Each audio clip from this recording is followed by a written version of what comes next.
Well, hello and welcome to my channel. My name's Louise Savage of Louise Savage Muses. A very warm welcome if you're joining for the first time, and an equally warm welcome if you are a returning viewer. Lord bless you. So I have had an amazing reading month this month. I read quite a lot of short fiction because I discovered that it was Shorty September. So I wanted to sort of pay homage to that. I love these sort of I don't know, they're not exactly reading challenges, but just the idea that different aspects of writing are highlighted at certain times of the year. I love it. Yeah, I also read some rather chunkier books as well. So without further ado, so the month got off to an amazing start because I read Season of the Rainbirds by Nadeem Aslam, who is one of my absolute favourite authors. I don't understand why he's not profiled more often. This actually was his debut novel, and I had never come across it until relatively recently when I saw it lurking in a bookshop somewhere, and immediately snapped it up, and it didn't disappoint. I can't quite believe that this was his debut. It's absolutely just really exquisite. So it's set in Pakistan. It's the song of the Rainbirds, I suppose, because the monsoon is imminent and actually, you know, arrives during the course of the story. And the sort of atmosphere in the novel is really enhanced by that. It really suits the subject matter because this is a novel about corruption, about very simple village life in Pakistan. There's a fantastic cast of characters. The main character is a Muslim cleric, and he is busy, very busy, sort of all the way through the novel, scurrying around from one person to another, trying to sort of maintain what he sees to be the moral compass of the town, and is sort of thwarted at every turn, but in some ways adds to it too, adds to the problems. There's also been the death of a judge in very dodgy circumstances. That's sort of trying to be unravelled as well. So you've got this very important member of the community who has recently died. And I love this idea. Two bags of post have turned up that disappeared when a train was derailed 19 years previously. Because of the practices of a corrupt landowner who was trying to rig the elections. And these two postbags have been missing for all that time, and the inhabitants of I can't remember whether it's a town or a village, it feels like a big village. It's got 2 mosques, so it must be quite big. But this postbag has turned up, and these 2 postbags have turned up, and the villagers know that imminently they may receive some posts that they never received before. And of course, you know, what's that going to trigger? Is it going to shed some light on what's happened to the judge, etc., etc., etc.? The theme of corruption is handled so well, and there are these absolutely revolting rain lizards that just sort of keep arriving in the mosque and various homes. Presumably it's they're there because of the monsoon. There's this awful stench that's emerging from the mosque as well. So you've got these lovely motifs that really amplify the corrupt nature of the town, and yet everybody is, you know, very ordinary, trying to go about their business. He's not specifically criticizing anyone. It's just that all human life is here in this story. So yeah, I really, really recommend it to you. Next up was an absolute joy. This book is called Brother Do You Love Me by Manni and Reuben Co. And I bought it. I don't always buy hardbacks, but this was a book that I really wanted to have in hardback. I don't know if you can see, but even on the spine it's got this lovely illustration of Aslam. And it tells the story. It's a true story. It's non-fiction. It'd be a great one for non-fiction November. So Reuben Co was 38 at the time that the book is written, and he has Down syndrome, and he'd been living in sheltered accommodation semi-independently and only just moved into this new accommodation in Dorset when COVID struck. And it had the combination of some of the staff in the housing that he was in, and the COVID situation just plunged him into this absolute spiral of depression and fear. And he stopped speaking. He was put on antidepressants. And Manni, his brother, came over from Spain, where he lives with his partner Jack, and decided that he was going to just take his brother out of the accommodation. And they moved into Jack's little cottage in the Dorset village. And Manni kind of, to say nurses him back to health is not remotely doing it justice, because this is about mental health. It's not about physical health, although partly it is, because Reuben hasn't been eating properly, so he's very thin. And you know, even there are descriptions of the fact that his toenails haven't been cut, and it's very, the pathos in this story is really, really strong. It's a subject very close to my heart. I think I really worry about people living in this country and elsewhere in the world who have you know, special needs, and the needs just aren't necessarily being met. And I think there are probably, I don't know what the statistics are, but a very high number of people who could, if the will was there in society, be living much more happily and have a lot more independence than they actually do. Manni tells his part of the story so honestly and openly. It's one of those books where you feel like somebody's opening up their inner self, and I think it's a real privilege when somebody does that for the reader. I felt really humbled by his love for his brother, his dedication for his brother, his guilt about various decisions that he'd made in the past regarding his brother. He does have other siblings. He does have, you know, Reuben's, their parents are still alive, but obviously, you know, as you get older, it becomes more and more difficult to care for somebody with Reuben's needs. So it's just an absolutely beautiful story, and it's enhanced by the fact that it takes place in the Dorset countryside, and also partly in Spain, because for some time prior to COVID, Reuben had lived with Jack and Manni in Andalusia, which is where their home is. Manni is a tour guide. He runs walking tours and that kind of thing. So I just felt I really got to know these two men, and I have siblings who I'm incredibly close to. They mean so much to me. I've got 3 of them, and I feel blessed that they're in my life. They're my go-to people. And so this also really chimed with me, that depth of feeling that you have for, I know it doesn't work for everybody, but I feel very lucky that I'm one of those people who feels very strongly. And the other thing about this is that Reuben draws. Reuben can write and Reuben can draw, and he draws things that he loves, but he also draws and writes to try and share his feelings with his brother. So all the way through, there are these amazing again, just fabulous illustrations. I'm just trying to find one that I can kind of, that really captures. Oh, there's loads of them. Why is it when I flick through, I can't find what I want? Oh, and the other thing that's wonderful is that Reuben absolutely loves acting and can act. And so he puts on these fantastic performances. He loves films. He loves Whoopi Goldberg. There's his illustration of Whoopi Goldberg. And it says, film sister. I presume it's sister act. Whoopi Goldberg, oh, happy day. And then underneath, love you, brother. You know, and that's very, very typical. He's crossed out Netflix at the top there.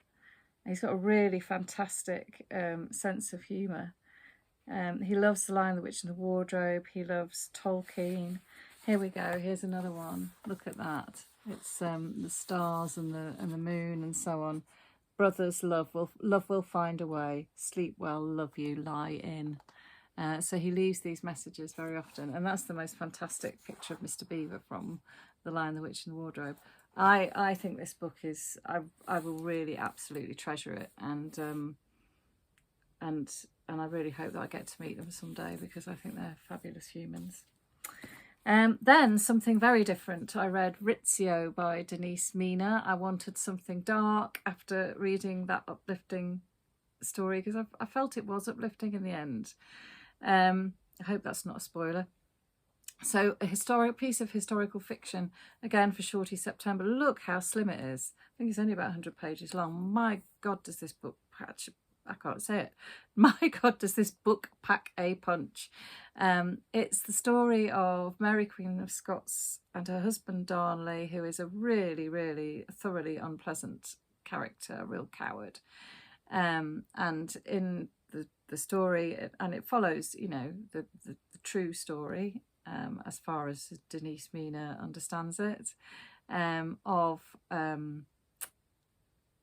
a very heavily pregnant Mary Queen of Scots. Rizzio is one of her advisors. She's known him some time. They're quite close friends. Darnley suspects them of an affair, and Rizzio is absolutely brutally murdered in this book. No spoiler there, because it's, you know, I think you learn that very, very early on. And what I loved about this was it's written in the present tense, which normally grates on me, but it worked beautifully here because it makes it seem just very matter of fact. So there are all these horrendous events, but they're being told in a very kind of matter of fact, down to earth way, which I loved.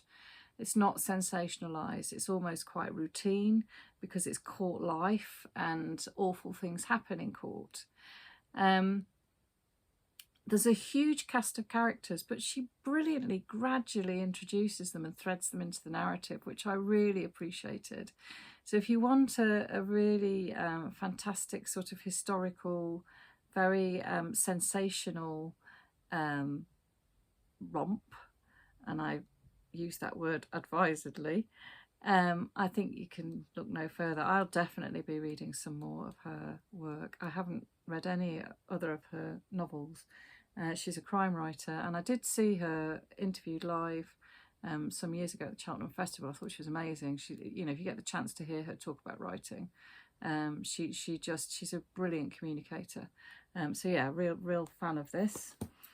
Then again, thanks to Shorty September, I read Histories by Sam Guglani. Now, Sam Guglani is one of these really annoying, talented people. I don't know if you can see, but that's inside a hospital. You can see through those windows. And Sam Guglani is a doctor himself, but also an absolutely consummate writer. These doctor writers, I don't know why they impress me so much. Joanna Cannon, of course, was a psychiatrist. She was a doctor too. And I don't know whether he's written anything else. I think this might be his first. I think he might have written non-fiction maybe, but this is his first work of fiction. But it's based in a hospital setting, and the histories are, it's a series of narration from lots and lots of different characters. So for example, if I turn to this one, I don't know if you can see each section, it probably is a chapter. Tom Patrick, hospital chaplain, and Nathan Monroe, consultant oncologist, Thursday the 27th of October. So it follows this period in October of a particular year, and usually it's just a single character narrating, but in that instance it's dialogue, it's a conversation between the two of them. So it might be a consultant oncologist, it might be a hospital porter, it might be a nurse. You know, there's this amazing range of people who just simply tell their stories. But of course, because they're mid-story and it's their story, you really get an insight into hospital life and the things that make these people tick. And again, what's really, really clever about this is that you're getting these short snapshots, but actually the characters are all, or most of them, interlinked. So initially, you know, you're introduced to a couple of characters, and then they might reference someone else in their narration, and that somebody else might be someone that you've actually heard their perspective. It's just, so it's like a kind of pack of cards, you know, what do you call it? You know, like a deck of cards, that are being shuffled around, and I don't know how he did it. I don't know how he struck the structure is mwah. And each character has such a distinctive voice, and I you've probably heard me rattle on about voice before. Voice is so important for me in a novel, and I think if you can, a writer who can create lots of different voices and make them all sound really genuine and plausible, hats off. So yeah, this was another absolute revelation. And then finally, and I did waffle on about this book, The Shape of Water, last week in my reading challenge, Savage Prompts reading challenge little video that I did. So I'm not going to talk about this, The Shape of Water. It's my first Inspector Montalbano novel. I wanted something detective-y. The prompt was to read something from a country that you visited, and these are set in Sicily, and I've been to Sicily many times. I'm very lucky and absolutely love it. Keep being drawn back. I'm going again in May. And I loved this so much, and there are lots of these. I think there must be 20 or 30 of them. And I loved this so much that when I'd finished it, it's The Shape of Water, it's the first one. It's also a TV series as well. That I went straight on to reading The Terracotta Dog, which I finished yesterday. And I just think these books are ace. They are, it's the humour, it's the wry humour. It's not very politically correct at all. You know, it's Sicily, it's the region where the mafia are rife. It's very low crime, really gruesome events happen, but it's the character of Montalbano and some of his associates that just Montalbano is just superb. He cannot help himself. He doesn't really approve of where he lives. It frustrates him. He's lived there all his life. He knows everybody. He doesn't want promotion, even though he's really good at his job. He gets in this book particularly, he gets absolutely obsessed with working out the mystery within it. The mystery within it, well, there are several, but the key one, the Terracotta Dog, is to do with this cave is unearthed, and within it there is a couple who have been long dead from the 1940s, and one has their arm across the other. There's a bowl with some coins in. There's this terracotta dog. So they've it's almost like they've been placed. And Montalbano is absolutely determined to find out what happened, even though no one else is interested. You know, the head of police is not interested in this crime being solved. But in fact, it might not even be a crime. So yeah, and it's the effect it has on him, it's the effect it has on relationships, it's the way that he manages to drag other people into it, and his treatment of the people around him that I just find, I mean, he's a real bachelor. I love it, and I, you know, I almost wanted to rush off to the next one. I deliberately haven't found out what it is yet because I want to read something else. I don't want to totally get locked into this Sicilian world, but I'm sure I'll be reading another one soon. So I hope you've all had wonderful reading months this month of September. I think October is going to be really good. I've already started reading some non-fiction, and my goodness, is it packing a punch. I'm not going to tell you about that yet though. It's a book that I've had on my shelf for a long time and not wanted to open it because the person who wrote it is really close to my heart for various reasons. And I didn't want to be disappointed by it, but I have not been. I'm about halfway through it and I'm loving it. So I hope you're having fantastic September reading, and really look forward to waffling on, musing, in inverted commas, to you all very, very soon. Take care. Bye.